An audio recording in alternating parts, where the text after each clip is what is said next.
The following program is a presentation of the Options Insider Radio Network. For more programs, visit www.theoptionsinsider.com or search for Options Insider Radio in iTunes.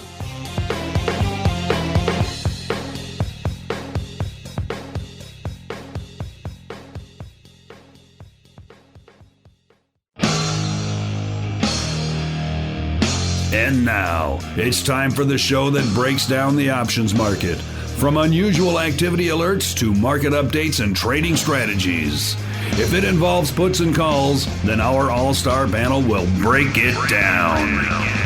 It's time to hit the Option Block.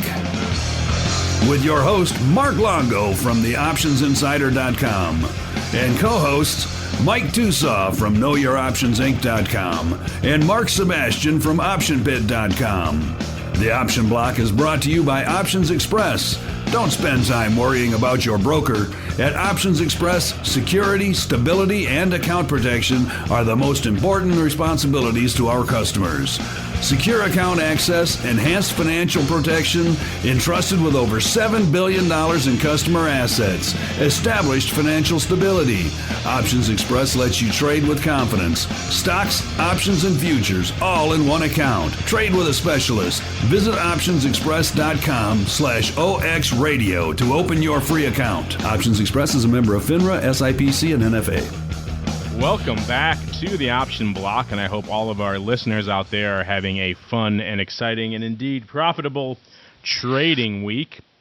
My name is Mark Longo from theoptionsinsider.com, and I am joined by a truly revolving roundtable today as we have some new people sitting in for some of our regulars. Starting off with Uncle Mike is indeed on assignment up in the mountains doing his fishing and his hunting and whatever else he is wont to do up there. But we are not Mikeless on the show today. No, we have someone filling in. We have indeed good old Aunt Mike Kavanaugh, also from Know Your Options, Inc.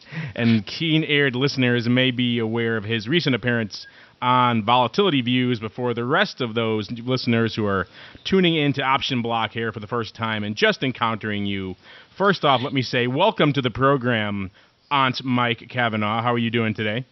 I'm good. I might actually be living up to that billing today with a trading desk injury. So I seem to have dislocated my finger at my desk today. You're our first walking wounded on the show. Mike has been kind enough to dial into the show before he heads off to the hospital to get his finger repaired.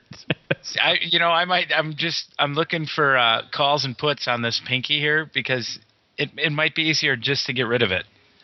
Mike, you are indeed a trooper. Our listeners appreciate your sacrifice for their edification and for their entertainment today. And we'll try to keep your contributions brief so you can head off to the emergency room as soon as we finish.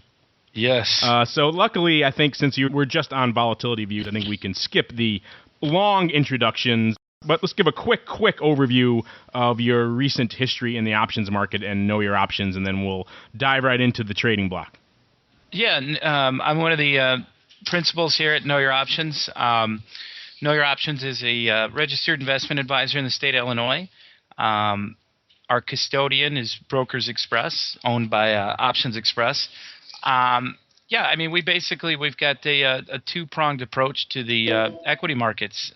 We help people that are looking for a little help and don't want to lose the reins on their investment decisions, and then we're also helping people that want an advisor to take over for them in more of a discretionary base. So we basically help people what I call reconnect to objectivity in the equity markets by dealing in absolutes and hedging their portfolios using options. All right. Thank you for that, sir. And, of course, we have other members of the panel who are not the walking wounded today, starting off with Big Rob Kurzakowski, Crazy Rob Kurzakowski, as they call him over at OX. Rob, welcome back to the program. Oh, thanks for having me.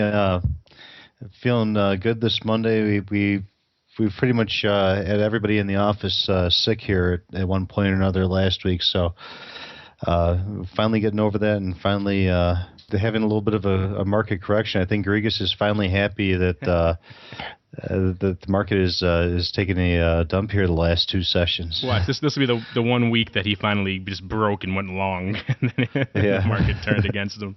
But yeah, I had a bit of a summer cold as well myself over the past few weeks. They're a bit annoying when it's beautiful weather out there and you have a cold and a cough and everything else. But just to clarify, you do not have any broken limbs or appendages, correct?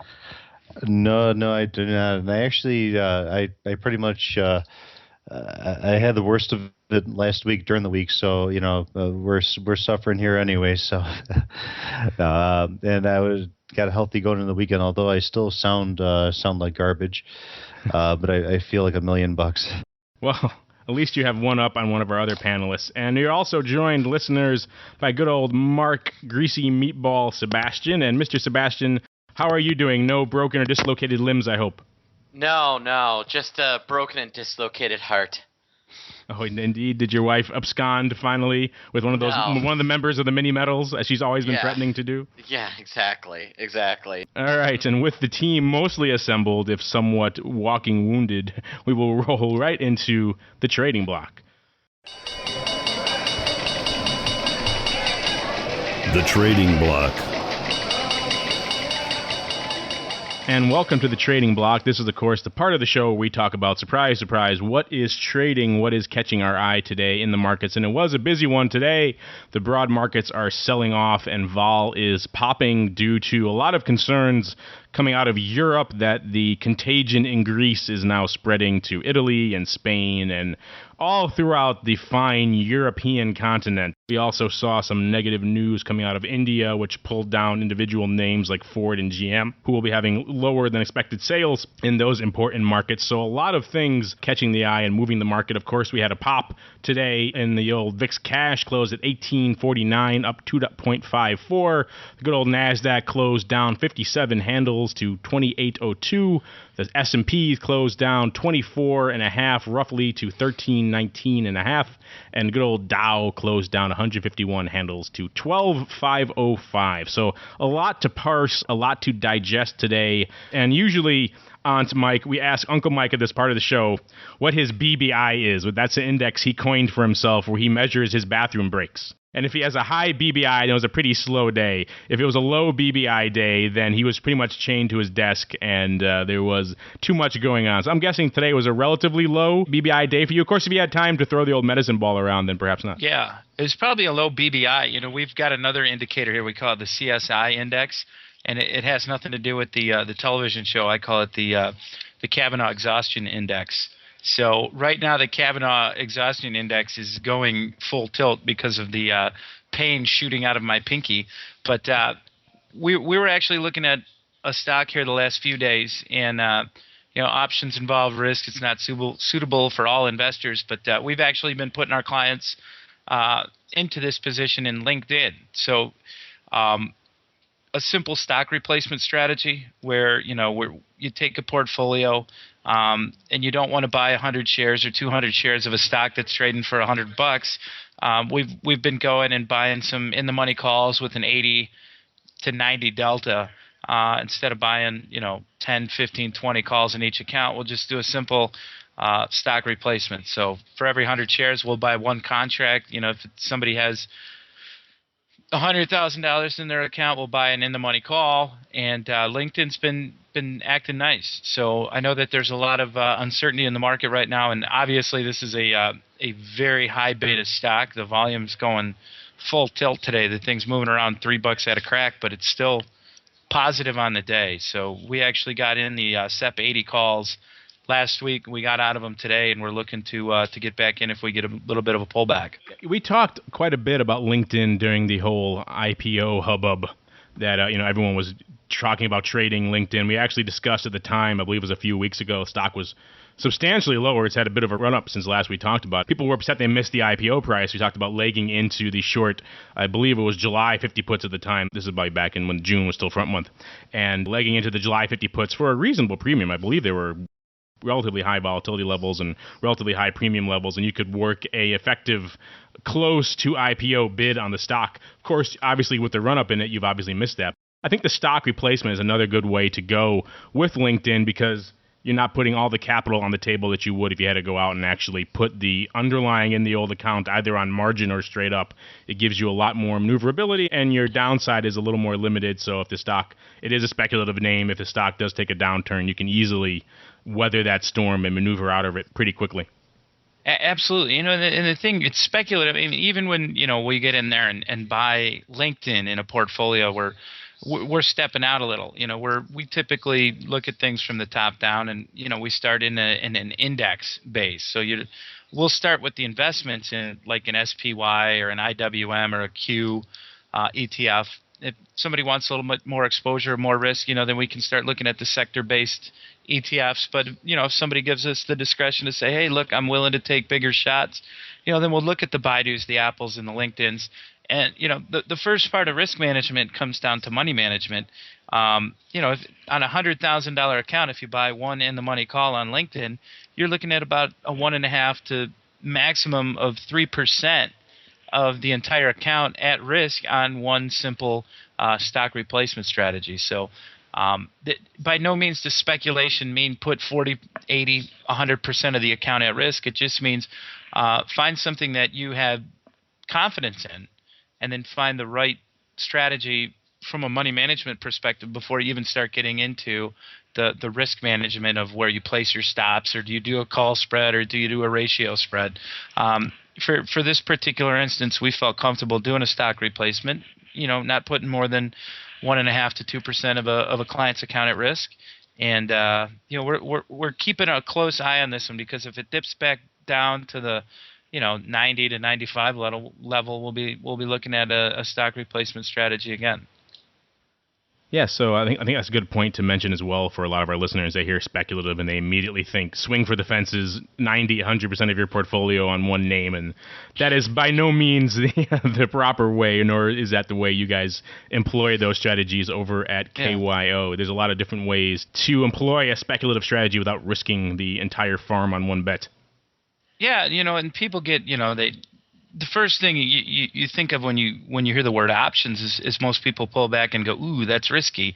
And then when you say speculative option play, then they get really pulled back and they're like, wow, that's like adding, more risk to something that's already risky, when essentially it just acts as a good vehicle to use if you're going to look at something short term, if you understand the risk and money management. And believe me when I say I've seen just about every scenario, and I'm sure you have as well, being on the floor as long as you were, and still doing the radio show and having callers.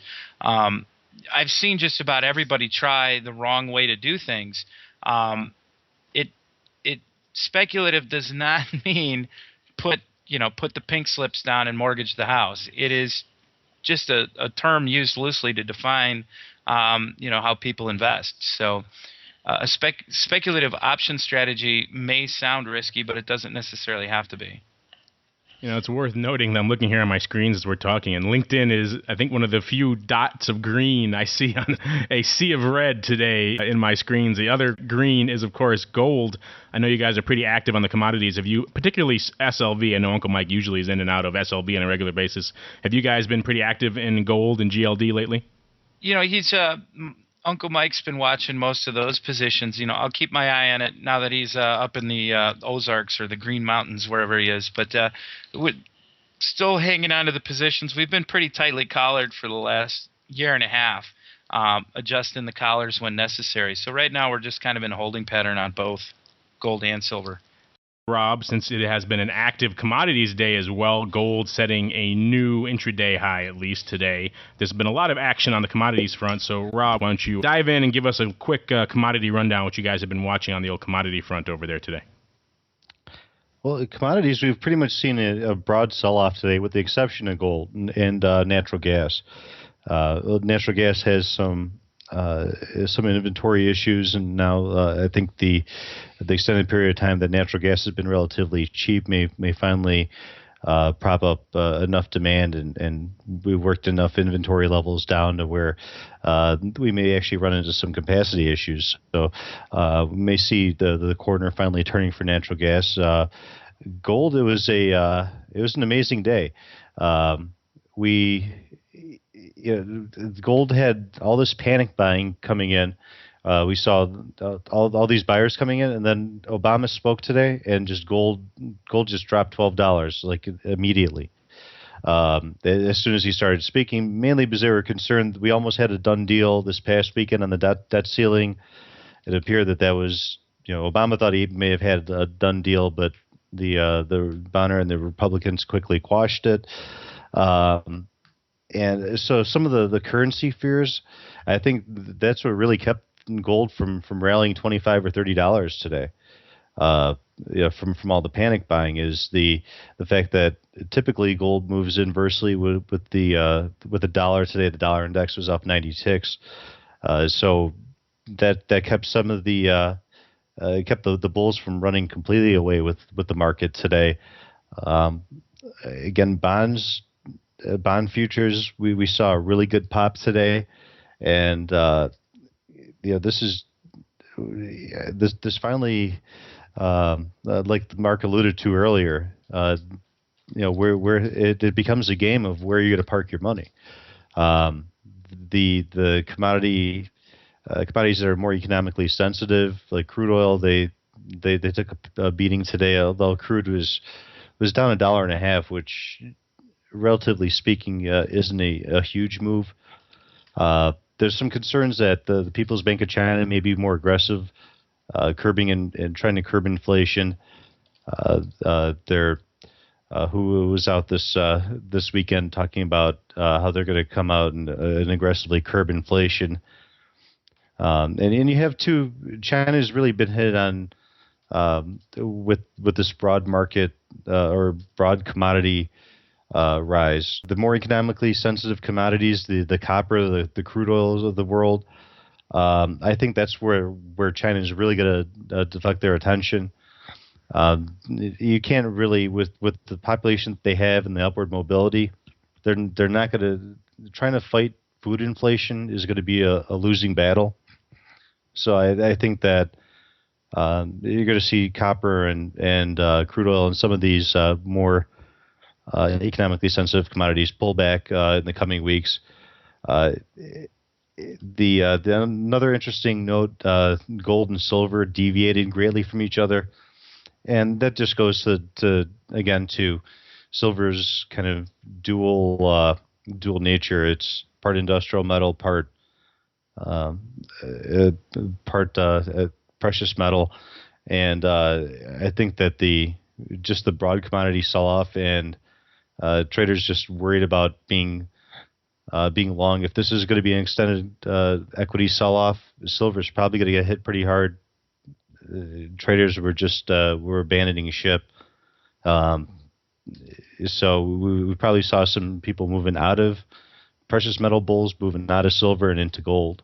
A lot of people, I think, would be surprised by that deviation between GLD and SLV, and yes, that is true, that SLV is somewhat a Jekyll and Hyde type commodity where it does have a broad industrial penetration, has a pretty broad retail penetration as well, so it's a very broad name, and it responds to a few more indicators or developments in the broad economy than perhaps GLD does. Silver just moves more violently in general, and I think that part of it is a little bit of a risk-off, where traders are just taking the risk off the table.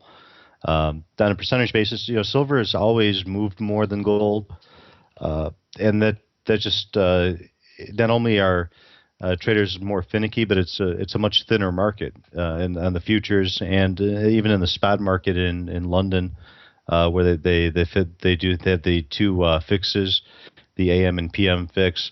It's a much thinner market, so it's going to move to the extreme. So traders tend to get out of the way when the market does start, when the equity market starts to sell off. I just think the Hunt brothers are back, and everyone's getting out of the way of the train. The other one that we've been watching pretty closely is the coal ETF KOL. But we've been the last 3 weeks particularly, we've seen a swing down, a swing back up to equal the swing down, and now we're swinging back down. If you look at a chart, we really haven't moved for 2 weeks, even though it's gone up 10%, down 10%, and we're going back down again here.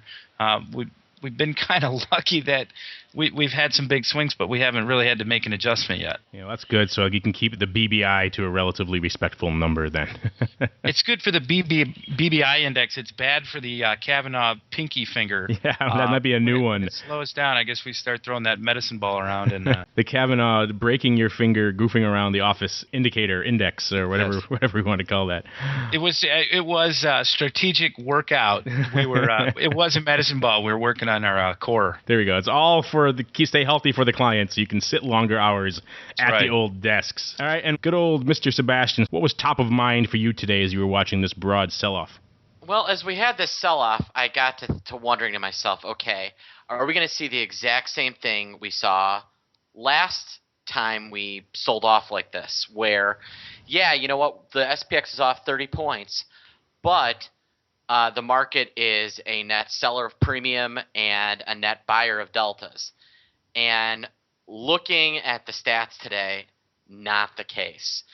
We saw a lot of people running to buy puts and buy premium. The market was a net buyer of premium by over $150 million, although the SPX still has another 7 minutes to trade. So that stat could change a little bit. That should really resound with people. Despite the fact, unlike the sell-off that we had in June, the market is not selling puts into this sell-off. They net sold deltas to about 2 million in the SPX, and almost $160 million worth of premium was purchased today, Mark. That to me should be a huge red flag to anybody that's like, well, I'm just going to follow the pack and sell a bunch of puts into this. That is such a bad idea. They've been doing it for the bulk of this year, and it's fared all right for them for most of it, just because, like I said, we've seen this continued rally, and so these downside premium sellers have not had a reason to fear God yet, I guess you could say. I keep waiting for what's going to happen, and we may see it this time around, and it is what is going to cause a sell-off, is this smart paper is not going to sell into this downturn. The dumb paper is, and then near the bottom, all the dumb paper is going to panic, and the smart paper is going to unload. The smart paper is going to unload on these guys, and that's how we see the SPX fall below 1200 this time around. That would be the recipe. A lot of dumb paper selling premium here and rushing to buy it back at the first time we kind of break 1250.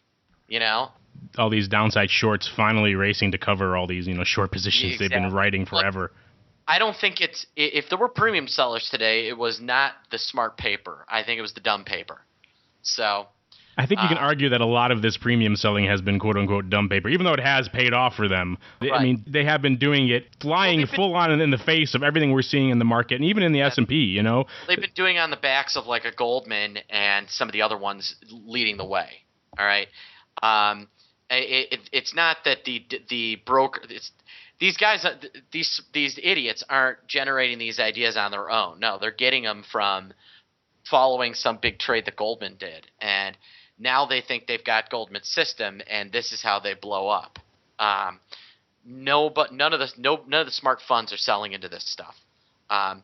They're not gonna. I don't think the Fed's gonna let you park futures anymore. So this is just. They heard our last program, obviously. This is a recipe for a major sell-off. Hey, Rob's actually a good guy to bring that up with, because he is a futures execution guy over there. Tell him you're parking futures. This conspiracy theory. All right, Rob, you'll like this. One of the things I've heard is that the Fed is letting the major houses post long futures as collateral to borrow against. And then the houses are taking money and taking that money, and then basically they park the long futures at the bottom of the market, take the money they borrowed from the federal government, and then buy into the market, and then swap out of it when we top out. And I've heard that's what's been keeping us in a range. That's just I don't know. Any thoughts on that? It's amazing, but it's a nifty theory. I just don't know how, as far as collateralizing futures, how would the Fed actually be, would they be using contract value? I think they were using notional value. Oh, that would be fantastic if that was the case. that would make sense, actually. That would be so absurd. I would actually believe that. That would be where you'd get the buying power to do something to manipulate the market. Is if you could park futures that you bought at notional and borrow against them at notional value, that would give you enough capital to manipulate the market for sure. Oh, absolutely. It's leveraging on top of leverage. It'd be. I mean that certainly would explain the market rallying in the face of all this bad economic news. Is it just that and the short selling restrictions that they've put out there. They put some more teeth in the reg show in recent years, and the market they've taken the yang away and it's all yin now, and they're punishing short sellers that have effectively kind of put that modified short sale rule out there. It's kind of the modified uptick rule, and I mean it would make sense because that certainly give you enough capital to just blow out all the naysayers. Anybody that wants to get short this market has been feeling the wrath of this rally. All right, thank you for that. And that's going to do it for the trading block. And now we'll roll right into the odd block. The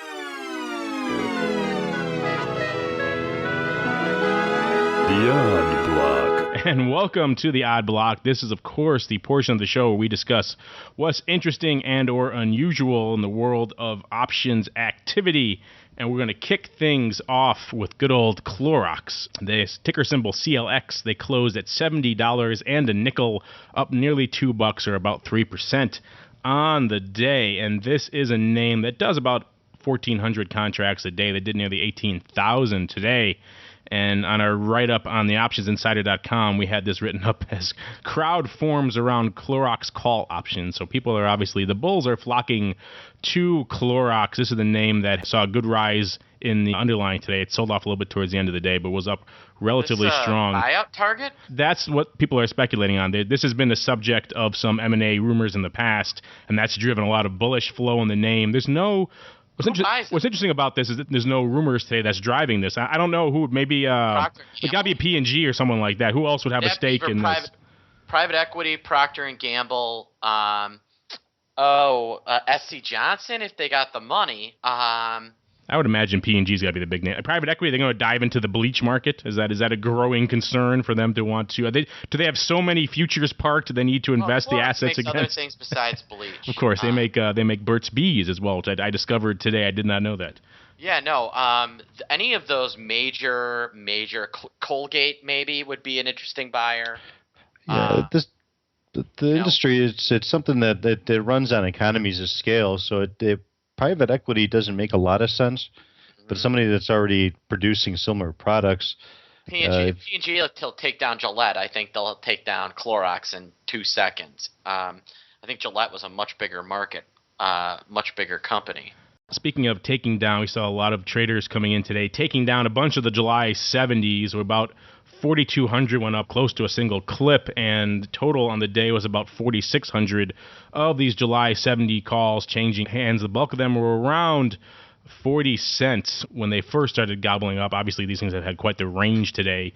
In fact, I'm looking at my screens today. They went out on a print of 55 cents at 2:15. So obviously, a few things wrong with that closing print. But a lot of people pouring into this strike on an open interest of just 2,300 contracts. So a lot of new paper pouring into the July 70s. Obviously, very near term. These are essentially weeklies at this point. So people are thinking that Clorox is going to pop before the end of the week. Of course, it had these were $2 in the money close to the end of the day. They're since at the money calls now, so maybe they were banking on that run up continuing, and they've since sold off. Yeah, that makes a lot of sense. I mean, that's a real P&G and Clorox actually makes a lot of sense. I think that'd be a really they fit together. Clorox is only about 5% the size of Procter & Gamble. if they can get through antitrust, which would be the one thing, but I don't think you see that in that market. It's not like bleach is. Not too many people worried about cornering the market on bleach. Yeah, or Burt's Bees. No kidding. My only issue is I want to make sure there's enough for my morning health juice that my wife makes me every day. A little dash of Clorox, good for what ails you. Wife, every morning my wife makes a special health juice cocktail. It's orange juice, antifreeze, Clorox bleach, and a little bit of Propel. just for some seasoning. Yeah. Does that go along with you having to revise your life insurance? I was wondering why she asked me to buy another half a million, but yeah, hey, if my wife wants me to buy insurance, I buy insurance. You do what you got to do. Keep the home fires burning. So yeah, a lot of bullish activity in Clorox today. Got up to nearly a high of 73 at one point today. So these calls were substantially in the money at one point during the session. So yeah, a lot of activity. August 72 halves also changing hands quite a bit. About 1,300 went up on the day for around 44 cents. Obviously, these purchases went up at vastly different times because they weren't buying the July 70s and the August 72 halves are about the same price at the same time. But yeah, a lot of bullish activity coming on right now in Clorox. If you're looking at some takeover targets, like we said, we didn't hear anything specific on the rumors today that was driving this activity. It seems to be just the ghosts of rumors past that are driving the activity today. And next up, we have IGT, International Game Technology. This one closed at $17.55, down about 72 cents or nearly 4%. And this is a electronic gaming equipment manufacturer. And they do about 1,600 contracts a day. They did about 15,000 contracts today. And there's another one where the bulls were out in force today on IGT. A lot of them concentrated around the AUG-19 strike, where they picked up quite a few of those for around 36 cents. So it looks like today we did about 2,300 total on the day of these AUG-19s. And this is actually continuing paper, which is a continuation actually of some activity we saw last week. Last Tuesday we saw a lot of buyers of the AUG-19s for around 36 cents. Open interest on this strike is about 8,500, so a lot of those calls that were bought last week are still open. And so far, those calls on that strike have roughly doubled. So those traders are looking pretty happy, but they're keeping those positions open, obviously thinking that there's more upside to go right now in IGT. We also saw people trading more near term on the July 18s, or about 4,300 of these. These are a little bit out of the money calls, changed hands today on an open interest of less than 3,000. The bulk of these picked up for about 35 cents each as well. So more near term activity. People thinking these July 18s are going to pop, as well as holding on to their AUG-19s that were purchased last week for a decent amount. Looks like this name had more of a run during the session.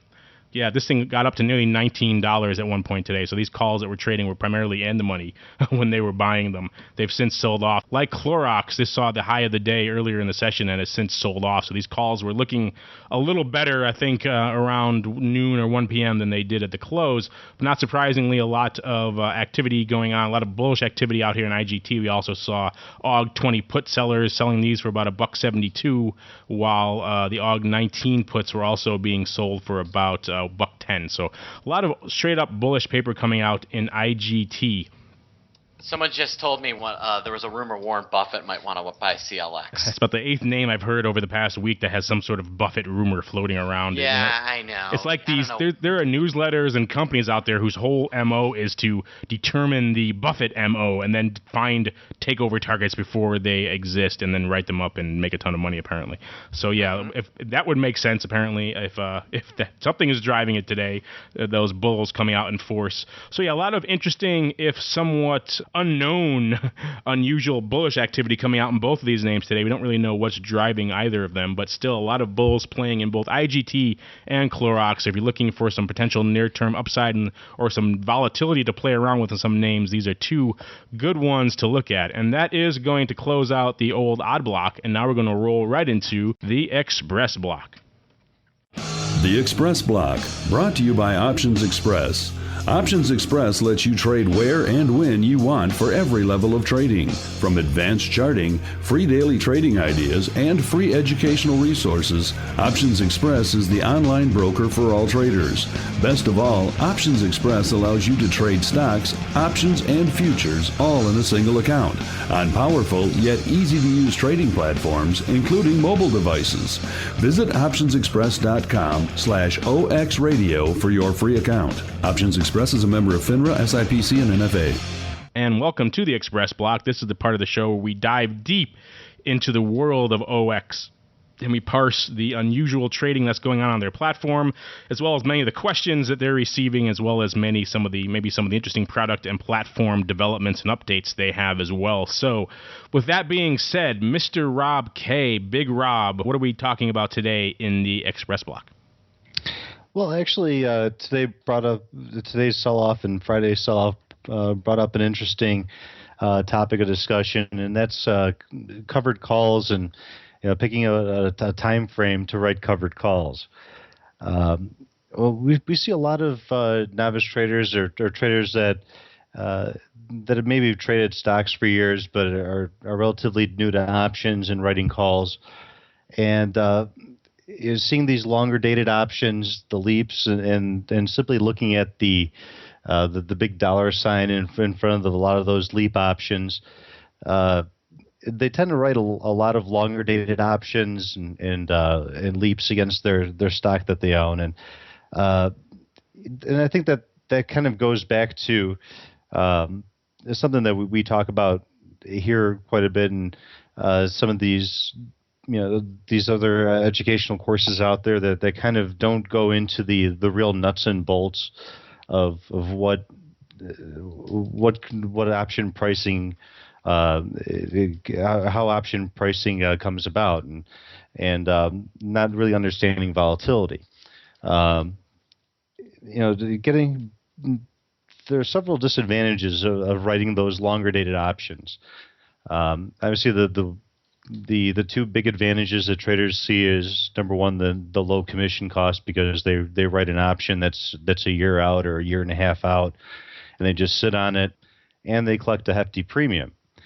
But when you look at option pricing and what you're paying for volatility and what you're receiving in this case in volatility, those longer dated options, percentage-wise, you're collecting less volatility premium. That's the reason why for the premium sellers out there, the weekly options were picked up very quickly for them. Basically, shorter dated options, sometimes the wrong traders, where we see a lot of retail traders have also, the premium buyers out there have jumped on these weekly options because they look at just the actual dollar sign and how much they're paying for the option. They've dove right in. Well, for the premium seller, ideally you want to sell those shorter dated options. Not only are you getting more bang for your buck as far as premium, because short dated premium is more expensive than long dated premium, you're also giving yourself more maneuverability. Now, if you bought GE stock at say $20 a share, you think it's going to go up to $25 within the next 8 months. Well, say GE goes on a tear, it's up at $24 now, and you have all this time left. Now you're sweating it out. Now you don't know whether you're going to have to move and roll, and what's actually going to cost you more. So giving yourself that shorter expiration period gives you more maneuverability. So now you can start resetting your strikes, start putting it further away, especially if this is a stock that you plan on owning for extended period of time. You don't want to immediately put yourself in a position where you're kind of locked into a trade. You may, depending on what the stock did, if you're really kind of leveraged out and in a cash account, you spend all your cash buying stock, and now you've written calls, and now those calls are more expensive than the cash you have in your account. You're pretty much locked in the trade. It gives you really no maneuverability. So those costs kind of outweigh, or outweigh the benefit of having just the one commission. It actually winds up being very cost effective to roll it out, and that's the reason why some of these synthetic covered call strategies, where people actually buy leaps and then sell calls against it, are actually pretty favorable, because you're buying cheaper vol and you're selling more expensive vol against it. It's a very popular strategy for those of us that don't have the deep pockets.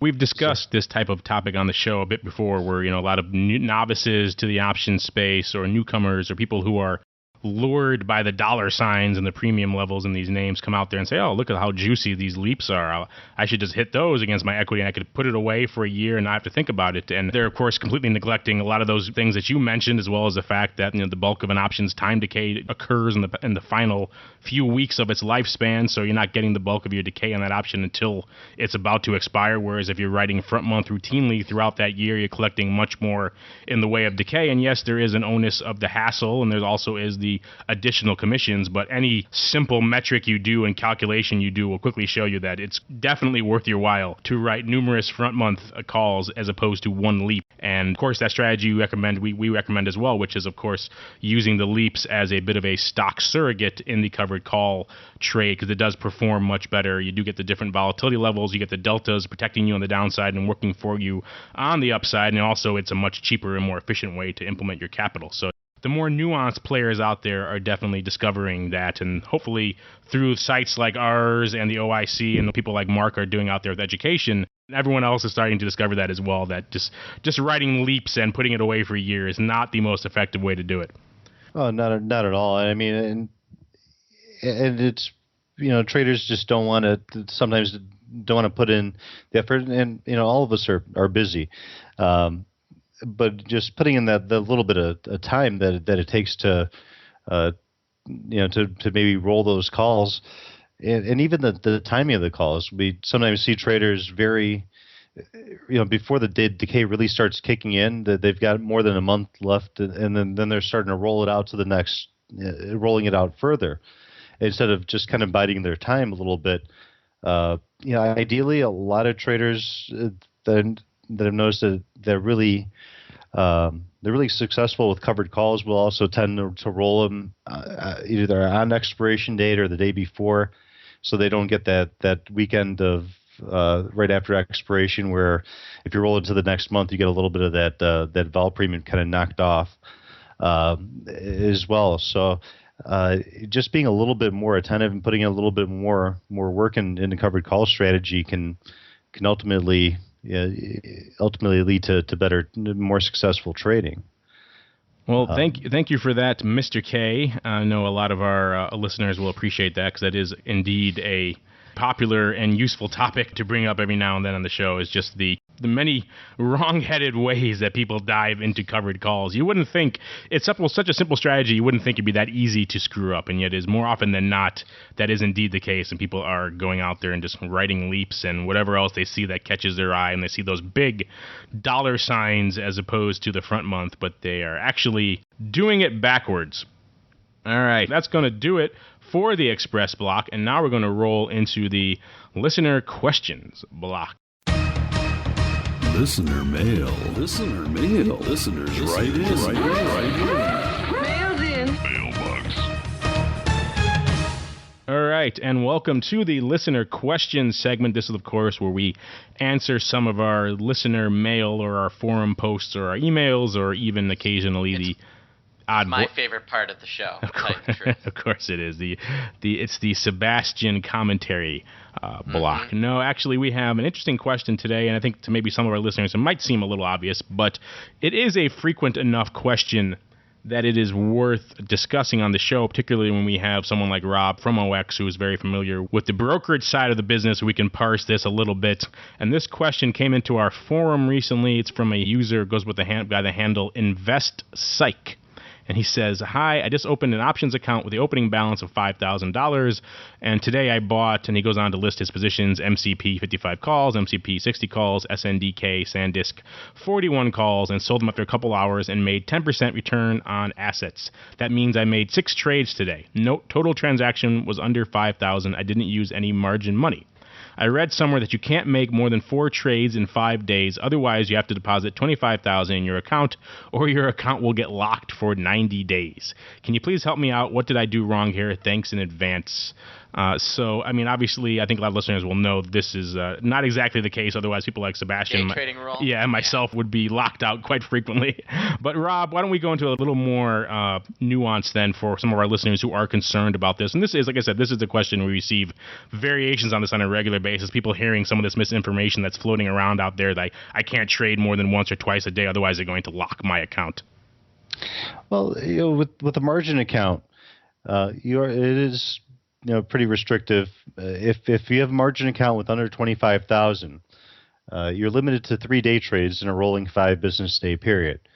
So if you use all 3 of your day trades in one day, or you spread them out over the 5 days, basically the 4th one constitutes a pattern day trade violation.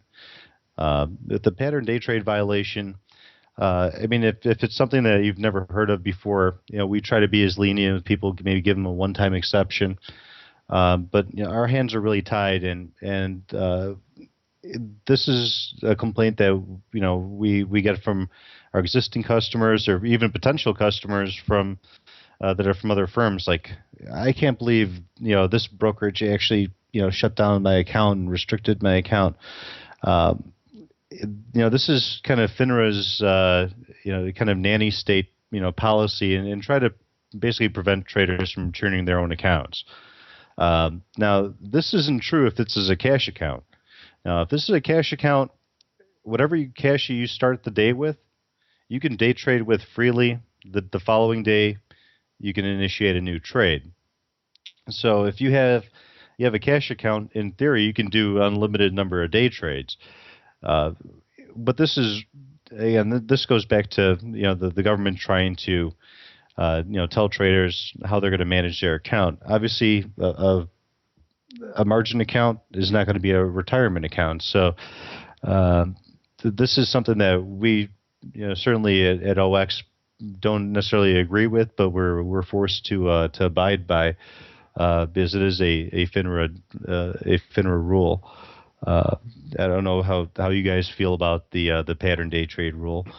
That's the first of many ridiculous FINRA rules. Don't even get me started. FINRA is designed to make sure retailers lose money. I mean, their rules are the opposite of protective. I mean, it is. They just assume the world is shockingly stupid, and that the brokerage firms enact zero monitoring of their own accounts. I mean, it's absolutely insane, some of the FINRA regulations, and it's just kind of consistent evidence that those guys will and never have known what they are actually regulating. Yeah, FINRA has been, of course, financial regulating authority for those of you who aren't as familiar with it. Of course, they're yet another regulatory arm that oversees the options market, and they've been trying to extend that purview quite a bit in recent years, reaching out into options. People complain about the SEC not understanding options, but FINRA is even worse if that's possible. I'll give you a couple. This is obviously one example of them perhaps extending their authority where they really don't understand. About a year ago, I was in New York meeting with a brokerage firm that was about to launch an options platform, and we were discussing different things that they were adding to their site to make it usable for the users. And they told me, I said, well, what are you guys putting up for content? They said, oh, we can't put up OIC content because FINRA rejected it. I looked at him, I said, what are you talking about? I mean, every single broker on the planet has OIC's basic educational content, what's a call, what's a put. It's the most plain vanilla, inoffensive stuff possible. How is that possibly rejected? And the guy from the broker said, we had the same question, so we called up FINRA and we asked them why won't they accept OIC content, which is, of course, the Options Industry Council. And the guy from FINRA said, what's OIC? So he didn't even know what they were talking about. And it turned out that OIC content uses things like XYZ stock. They don't use specific names, and they don't list commissions. So because of that, because they're universal examples, FINRA would not approve them, which is in madness. But that just shows how kind of off the deep end FINRA has gone in some of their ways and efforts to attempt to defend the retail investor. They've actually kind of had unintended consequences, and this is another one here where they're trying to defend, I suppose, the retail investor against themselves. But Rob, do you know, is that for opening and closing transactions are counted separately? Like this guy opened and closed, so is that 3 trades or is that 6 in their eyes with FINRA? That's 3-day trades. So he's still within the limit of the number of day trades you can do in a 5 business day period. And the cutoff is actually 25,000. The trader that would benefit the most from being able to move in and out of the market quickly is the smaller trader. Your large traders that can put on, more strategies and diversify more. They're not impeded by in any way, shape, or form by these rules. And the trader that maybe doesn't have the most capital is the one that gets hurt by the pattern day trade rule. This is one of the nice features about futures is there is no pattern day trade rule. So in that regard, the NFA is much more friendly to the smaller traders, as long as you maintain your margin or follow your firm's day trade rules. You can day trade at will. Not the first time we've heard that NFA and CFTC and all the things on the futures side of the business are far more retail friendly and far more savvy of their products than anything on the equities or securities side like SEC or indeed FINRA. We were just, for whatever reason. You want to know, the NFA hires futures guys. They don't hire lawyers. I think that's the big difference. Yeah, absolutely. And they regulate correctly because they go after brokers. If there's any impropriety there, they are very swift with punishment. But as far as not getting in the trader's way, they're very good about letting people manage their account as they see fit. All right, that's going to do it for the old listener question block, and now we'll roll right into Around the Block. Around the Block.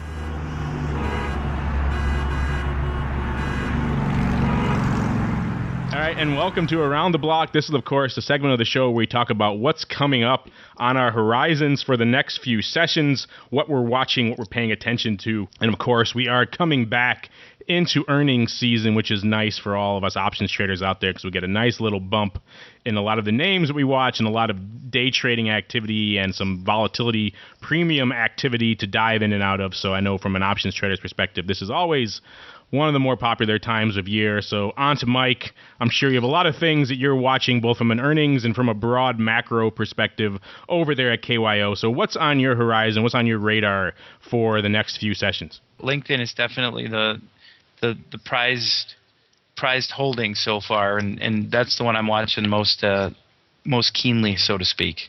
So on LinkedIn, I'm not recommending getting over aggressive, but we've been watching it. If it holds the 100 level, we're going to be looking to dip back into it, so to speak. Kind of in the same parameters I was talking about in the trading block. Never putting more than 1.5% to 2% at the max, 3% into a position. But we've been watching it. We've been liking how it's been acting. So I'm going to keep my eye on LinkedIn, and then we've got our other portfolio holdings in the commodity bases, the golds, the silvers, the coals, the moos.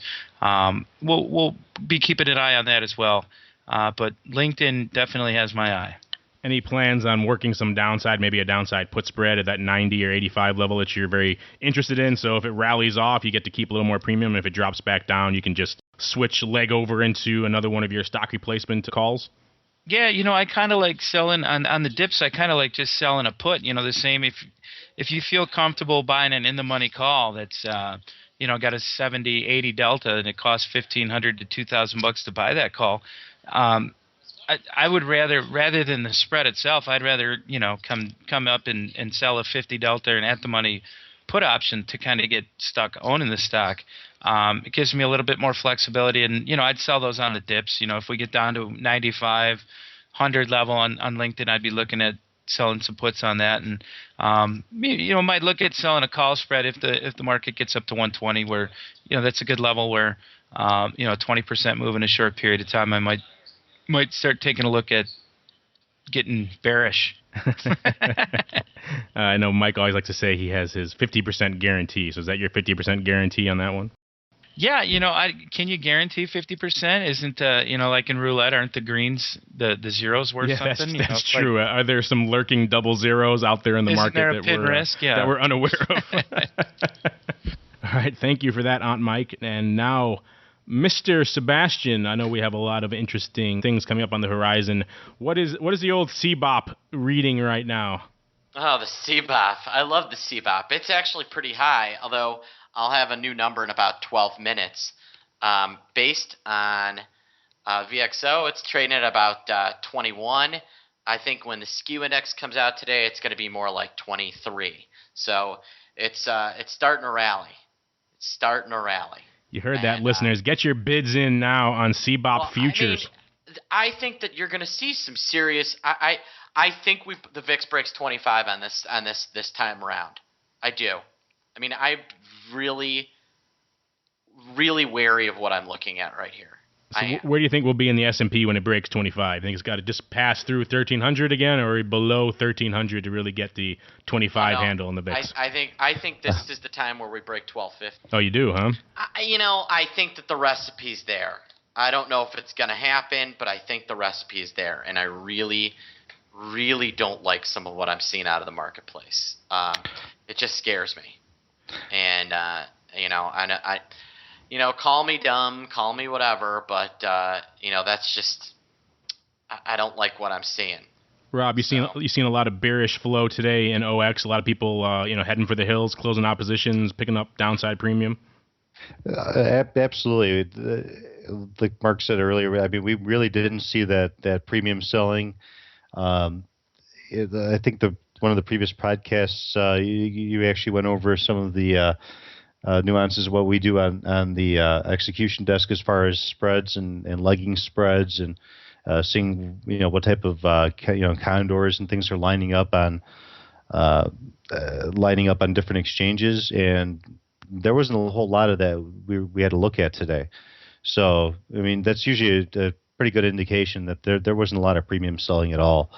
I think that the fact that Italy got thrown into the mix here, and if it was Spain or Portugal that they had an emergency meeting on, I think the market would have just kind of shrugged it off. We would have opened up lower and probably finished 5 handles higher in the S&P, to be honest with you. But I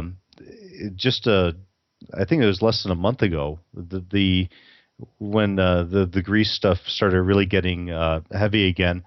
That one of the ECB members they used Italy as an example of a country that was properly working down their debt, and they basically used them as an example to Portugal, and Spain, and to Greece, and lo and behold, Italy's now starting to run into some major issues. So I think that it may be a little bit different this time around. I think that this sell-off may have some more legs.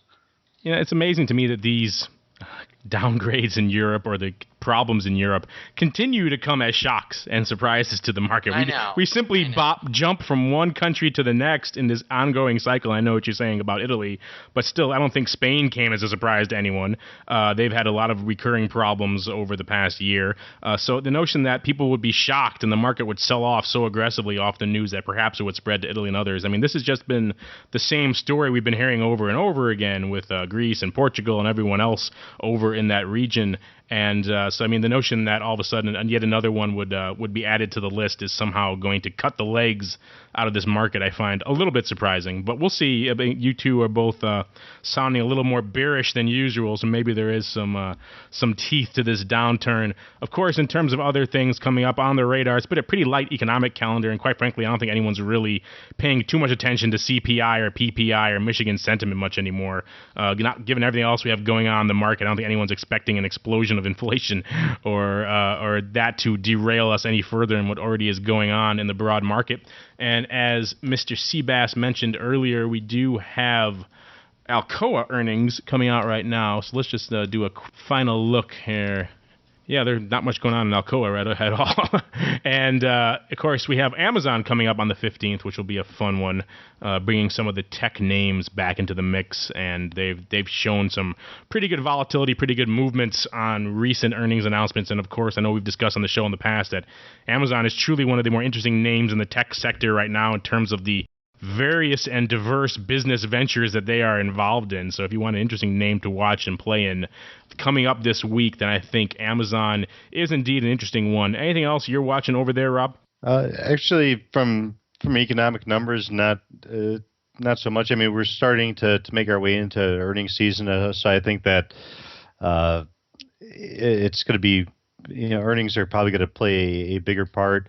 Obviously, want to see after the really dismal non-farm payroll number that this past Friday, what the initial and continued claims are going to look like this week. Because we actually had some pretty good initial claim numbers there for a few weeks, and then the ADP number was good on Thursday, and then the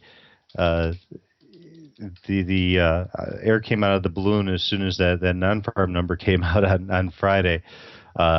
So it's going to be interesting to see if there's any real correlation there, because it seems like given the other job numbers that we would have had at least a halfway decent showing in the non-farm number this past Friday. Well, it's nice that at least the job losses are all government. That'd be the one thing I would point out would be, what, things are kind of bad, but hey, at least all the losses are on the government side. Less of that, the better, I say. Cut off all the bureaucrats. There you go. Spoken like a true libertarian, sir. No, thank you. Thank you very much. I take that as a compliment. There you go. Unless you've been to some of the Chicago libertarian meetings, as I have, then in which case it's not a compliment at all. They're a very depressing group of people. But that aside, I know Uncle Mike, or Aunt Mike, I should say, has been talking up LNKD and LinkedIn quite a bit on the show. They're pretty active out there for their speculative parts of their portfolio. We haven't talked about LNKD since the IPO and all the furor that went on out there and some of the potential strategies we had potentially legging into some stock prices near the IPO price. But have any of you guys been watching or playing along in LNKD since then? It's had quite the rise over the past few weeks. Just absolutely crazy. I'm as shocked as you are that it's trading over $100, and I'm guessing the short interest is going to start exploding here in this thing. Although it's not listing as hard to borrow, which is kind of crazy. So who knows? It has been hard to borrow here, so may not be on the hard to borrow list or the threshold list at the exchange, but given the put premium, put premium is usually an indicator of how hard it is to borrow. Right. It's still pretty hard to borrow out there. So I mean, one of the things we work on the execution desk is actually the wide quotes. If an option quote is this wide at this level, if you put a market order out there, we don't just send it to the market and throw you to the wolves. We do try to work that order for you. Nice. And it's amazing. It seems a good chunk of our other than the usual SPX and OEX orders, we do see some quite a few LinkedIn orders. So it's certainly volatile, but I think that's a lot of the retail papers kind of been scared away from the option side because the spreads are so wide. It's so costly to get in and out of LinkedIn nowadays. But so you guys are seeing an uptick then in LNKD trading recently. Yeah, we've seen an uptick in trading, and when it first came out after the IPO, it seemed to be all put activity. People just jonesing to short it and just couldn't wait to get in, and it's been much more balanced recently. So we were not seeing the overwhelming bearish sentiment that we did initially after the IPO. Well, that's interesting then, because we talked quite a bit after the IPO about people trying to find any way to get in and short this name, and it seems that sentiment has turned a little bit in recent months. Maybe the bubble isn't quite as precarious and ready to burst as we perhaps thought. The Web 2.0 bubble, or the social bubble, as it's called. Well, that is going to do it for Around the Block. I want to thank all of my revolving roundtable for joining me today, and starting off with you, Aunt Mike, because you do have to get to the hospital. What is coming up over at Know Your Options Inc. that you want to let our listeners know about? Well, the big one is, and thanks to the Options Insider Radio Network, where we've got this launch party, or the 1-year anniversary for the option block coming up July 21st. We're very, very excited and really looking forward to that day, July 21st, at the Elephant and Castle on Adams. So, other than that, we're moving through the summer months here. If somebody's interested in a portfolio review, just click on the stopwatch on our website, and we'd be more than happy to talk to you. Well, perfect. Thank you for coming on there, Aunt Mike. I know you have other things to attend to now, so by all means, go get yourself fixed up, and hopefully you can come on again later in the week, and you won't be with the walking wounded, so to speak.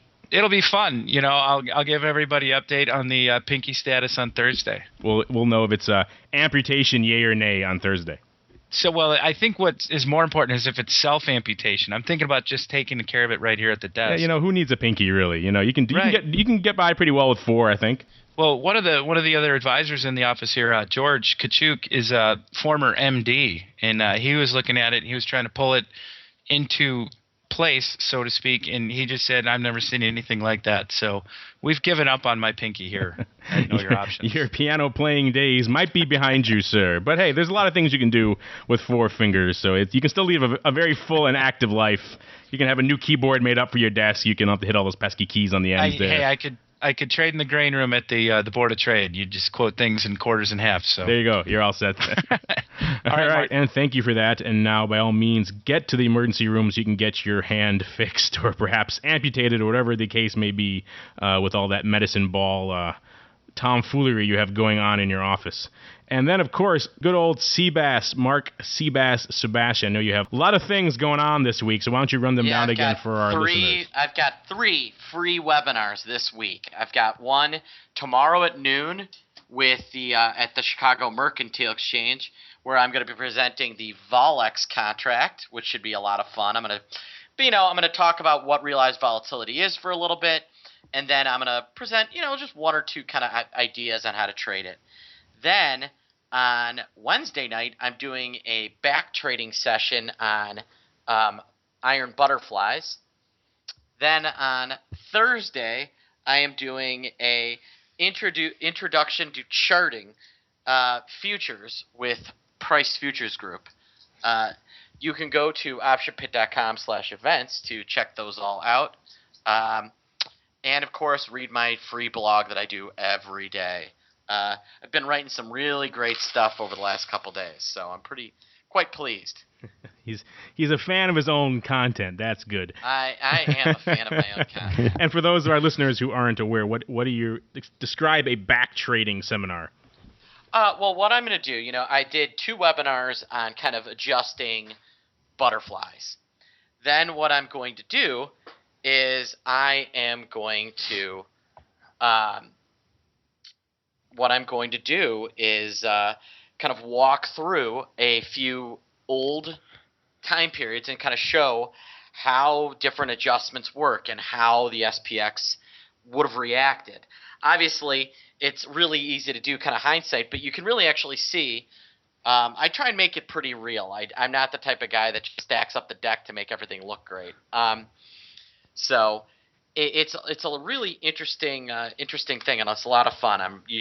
If you haven't watched me back trade, you should. It's quite the scintillating experience, I can assure you, listeners. And do you have to register for all these, or can they just surf in and check them out? You can register up to the minute, but you do need to register. So you heard the man, listeners. Go to optionpit.com and check out the events section and sign up for one or all of those upcoming webinars so you can keep good old Mark Sebastian in business for another week. And then in exactly 10 days, we've got our live podcast. Don't forget about that. Don't even tell me that. That countdown is getting too quick. We still have too much to do over here. We're getting truckloads of equipment coming in that we have to set up and test out and all these fun things and making sure all the venue stuff is set up and guests and equipment, and it's just a lot of work on our end. So I'm both looking forward to and dreading that event with equal measure. I'll be happy when it's done, just from a setup perspective. Speaking of Crazy K, what is coming up over at Options Express, Mr. Kurzakowski? Well, we're actually kind of quiet now for our live events, but as far as our webinars, tomorrow at 9 p.m. we have an IRA Strategies Covered Calls webinar, so kind of extending what I talked about today. Our educational team is going to be going over covered calls, and also Uncle Mike is not here today, but this upcoming Sunday, the 17th at 9:30 p.m., he's going to be doing a webinar at OX where it's all Greek. It's all Greek to me. He's going to be going over some of the Greeks, so really informative stuff there. Again, it's something, especially it's a much more entertaining format than reading like the Nadenberg book, which is really kind of the Bible of option pricing in Greeks, but Uncle Mike is going to be going over some of that stuff, so it's always good to have a refresher course on the Greeks. And this is again Sunday night, so to kind of get you rejuvenated for the trading week. Yeah, Nadenberg, the Bible indeed, but it's also and many times as dry as the Bible as well. So it's not exactly it's light reading. Than reading Macmillan, at least. Oh, there we go. Them's fighting words, sir. All right. And that is going to do it for the Around the Block segment. That's also going to do it for this episode of the Option Block. I want to thank all of my cohorts for coming on the show, especially good old Aunt Mike Kavanaugh for soldiering through with a badly damaged hand while managing to remain coherent on the program. I also want to thank good old Seabass and Mr. Rob K for joining me as well, though, of course, you guys were not injured, so your contributions are far less impressive. I had to pee for half the show. There we go. How about that? There we go. How about that? There we go. Now you're all in the same category of martyrdom. And, of course, I also want to thank all of our listeners out there for downloading and streaming and subscribing to the show and making it such a success. And good old Seabass was correct. We have the live event coming up on July 21st from 3:30 to 6:30 at Elephant and Castle right here in Chicago at 111 West Adams. And you definitely, if you have any interest at all in options or options trading or the show or just want to have a good time, swing on down sometime in that time frame. We'll have stuff going on the entire time, so you don't have to make it. If you can't make the beginning, you want to come towards the end, that's fine. Want to come after you get off of work, that's fine too. We'll have something going on and prizes going on, so it'll be all kinds of fun stuff. All right, and that's going to do it for this episode of the Option Block, and we'll see you all right here next time. Become a part of the Option Block. Just visit www.theoptionsinsider.com/forum to post a question for the hosts. You can also submit questions to twitter.com/optionblock or leave a voicemail at 312-544-9356. Make it interesting and your question just might make it on the air. The Options Block is property of the Options Insider Incorporated. All rights reserved.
preceding program was a presentation of the Options Insider Radio Network. For more programs, visit www.theoptionsinsider.com/radio or search for Options Insider Radio in iTunes.